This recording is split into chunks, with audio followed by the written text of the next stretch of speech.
বন্যা পরিস্থিতি মোকাবিলায় চট্টগ্রামের ৭ উপজেলায় সেনা মোতায়েন করা হয়েছে। আন্তঃবাহিনী জনসংযোগ পরিদপ্তর আইএসপিআর এর এক বিজ্ঞপ্তিতে এই তথ্য জানানো হয়েছে।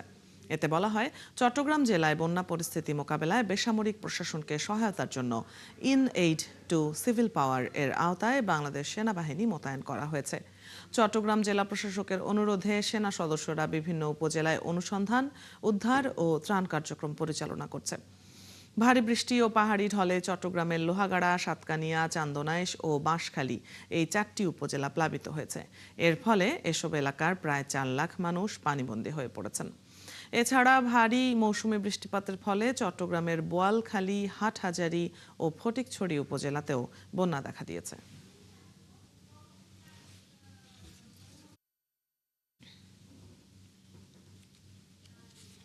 চট্টগ্রামে বৃষ্টির তীব্রতা কম থাকায় নগরীর প্রধান সড়কে জমে থাকা পানি নেমে গেছে। তবে আগামী 2 দিন মাঝারি থেকে ভারী বর্ষণের সম্ভাবনা রয়েছে বলে জানিয়েছে আবহাওয়া অফিস। সেখানকার পরিস্থিতি জানবো, যুক্ত হচ্ছেন সহকর্মী প্রণবেশ চক্রবর্তী।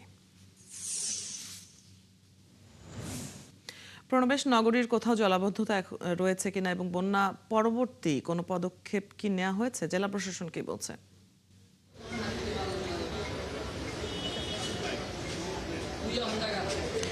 অদিতি, চট্টগ্রাম নগরীতে পানি আজকে নেই, যেহেতু বৃষ্টিপাত নেই, ফলে পানিও নেমে গেছে। কিন্তু চট্টগ্রাম সংলগ্ন যেসব উপজেলাগুলো রয়েছে সেগুলোর বন্যা পরিস্থিতির অবনতি হয়েছে। বিশেষ করে বাঁশখালী, সাতকানিয়া, লোহাগাড়া, চন্দনাইশ, এর বাইরে হাটহাজারী, ফটিকছড়ি, এসব উপজেলাগুলোতে প্রায় 5 লক্ষ মানুষ এখন বন্যা কবলিত বা পানিবন্দী হয়ে আছে। সব জায়গায় ত্রাণ পৌঁছানো যাচ্ছে না। এখন আমি আছি চট্টগ্রামের সার্কিট হাউসে। এখানে কিছুক্ষণ আগে গণমাধ্যমে কথা বলেছেন ত্রাণ ও দুর্যোগ প্রতিমন্ত্রী এম ইকবাল হুসাইন। তিনি বলেছেন যে সরকারের প্রস্তুতি থাকলেও বন্যার ভয়াবহতার কারণে শতভাগ অঞ্চলে ত্রাণ পৌঁছানো সম্ভব হচ্ছে না।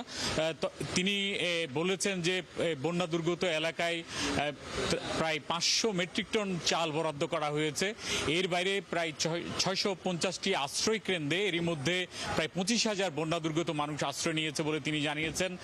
তবে তিনি যেটা বলেছেন যে চট্টগ্রাম জেলা প্রশাসন, স্থানীয় প্রশাসন এবং দুর্যোগ মন্ত্রণালয় তারা সার্বিক প্রস্তুতি নিয়েছে। তাদের যথেষ্ট পরিমাণ খাবার, শুকনো খাবার, শিশুদের খাবার সবগুলি তাদের আছে এবং স্থানীয় প্রশাসনের চাহিদা অনুযায়ী তারা বরাদ্দ দিচ্ছেন। তবে যেহেতু অনেক জায়গায় এখনো পৌঁছানো সম্ভব হচ্ছে না, এই কারণেই ত্রাণটা শতভাগ জায়গায় না দেওয়া গেলেও সব জায়গায় অন্যান্য জায়গাগুলোতে বিভিন্ন যে সেবা দানকারী সংস্থা এবং জেলা প্রশাসন, স্থানীয় প্রশাসন, রেড ক্রিসেন্ট তাদের সহযোগিতা নিয়ে ত্রাণগুলো পৌঁছানো হচ্ছে বলে তিনি জানিয়েছেন। এবং আগামী 3 দিনের সফরে তিনি এখানে আসছেন। চট্টগ্রাম, পার্বত্য চট্টগ্রাম সহ কক্সবাজার, সেগুলো তিনি পরিদর্শন করবেন। এর বাইরে সরকারের পক্ষ থেকে আরেকটি বৈঠক এখন চলছে। চট্টগ্রামের জেলা প্রশাসন এবং উপজেলা প্রশাসন সহ সরকারের ঊর্ধ্বতন কর্মকর্তাদের নিয়ে এখন একটি বৈঠক হচ্ছে। সেখানে আপনি